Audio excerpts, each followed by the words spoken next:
Hi, it's Enoch again. It's the 5th day of Native American Appreciation Month. That's right, it's November 5th, 2014.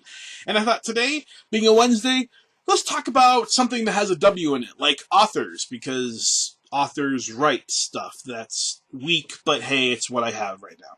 So I want to talk to you about some authors. Actually, an author that I really, really enjoy, something I really love, a great Native author. But before I do that, let me tell you a story. Back in 1580, there was this crazy idea from Spain that the Americas had gold in them their hills. So Sir Walter Raleigh decided to put together a little group of people, send them over here, and try to check out see if there's any gold. His first attempt at coming over here and settling didn't work out very well. The first expedition, yeah, not all that great. Second expedition, not all that great. Third expedition, he got a guy named John White to head up a crew of 115 different individuals, and they landed off the coast of what's now North Carolina on a small little island called Roanoke. Now, if any of you know your history or American history, and you know the story of Roanoke, you know it's a very interesting tale. For twofold, right? The first thing that makes it so interesting is the story of the Roanoke settlers and John White. They introduced the very first person born in the United States, assuming that you don't count all the other people who were living here before they got here.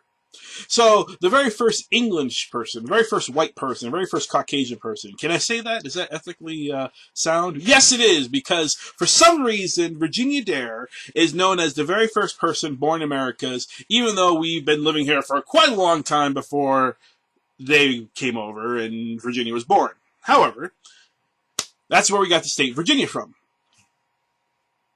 The other reason why Roanoke Colony is such an interesting little find is not just because of Virginia Dare, which is a sweet little baby, and we're not going to go too much more into that, but John White had to leave. He had to go back and actually ask for some more funds and some more money and some more resources to actually make help the colonists survive. So he goes off and leaves. And I think it's around 1587 that he takes off. And he is stuck in Spain. He actually gets back over to Spain, but at that time there's the Spanish Armada War going on, and they're not able to actually come back to the United States or back to Roanoke. So they're kind of trapped there. He finally is able to get back about 3 years later. 3 years later, he's finally able to get back. And when he does, he comes back and there's no trace of the colonists. They're just gone. Just mysteriously, poof, vanish in the air. What was interesting was the houses were even kind of just taken down. It wasn't that they were left as shells, but they were actually dismantled, which was something that was very odd. Now, there was a sign that they were supposed to carve on a tree in case of trouble. And that was a type of Christopher cross, be able to carve on a tree. But no carving of this cross was found ever. What they did find was a carving of a word called Croatoan. And that's it. Without knowing where anything was, they weren't able to find the colonists. And that's one of the greatest mysteries of North America. Is first group of white people came here, we lost them. Not sure if that says something about white people coming to our land, but hey, you got lost. The reason why this is so cool is because it's one of my favorite stories, one of my favorite mysteries. I actually try to figure out where did these people go, what happened to them, did they assimilate, did they do whatever. And there's a number of theories around it. But there's a woman who went out and wrote a book called Roanoke. And this woman is a great Native American author. Her name is Lee Miller. And I wish I had the cover for the book. It's actually Roanoke, the Lost Colony. And she wrote this really big, thick book of it. And then she wrote this other companion book, which is a little bit more for kids. It's kind of probably like a junior high level book, where it goes through the story of it in a little bit easier to digest fashion. The cool thing about the Roanoke books is it dives into some really cool like letters and diaries and a bunch of other stuff that you just don't really hear about when you start going through American history. So it's really neat that way because there's just some really cool stuff. The question has always been, has the colonists ever were seen again? What happened to them? What's going on? There's some really great kind of postulate and some cool clues to show where the colonists went, and she uncovers it in her book. The book is written very much like a mystery.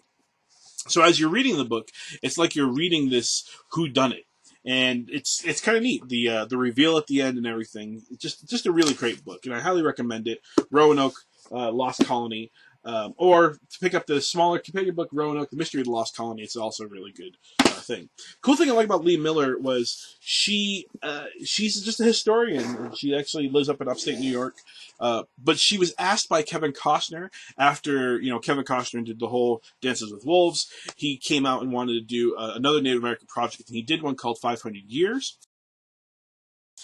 Which is a great little documentary about kind of just the history of Native Americans from both the coastal regions out to the plains regions and everything. It's just kind of neat to see the thing. But the person he got to help him write the information for 500 Years was Lee Miller.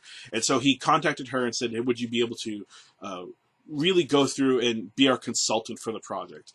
The miniseries or the documentary, I think it's like an 8-hour or 10-hour documentary. Really neat stuff. I have a soundtrack. It's some cool things. But alongside of that project and the 500 Years project, Lee Miller wrote this book called From the Heart.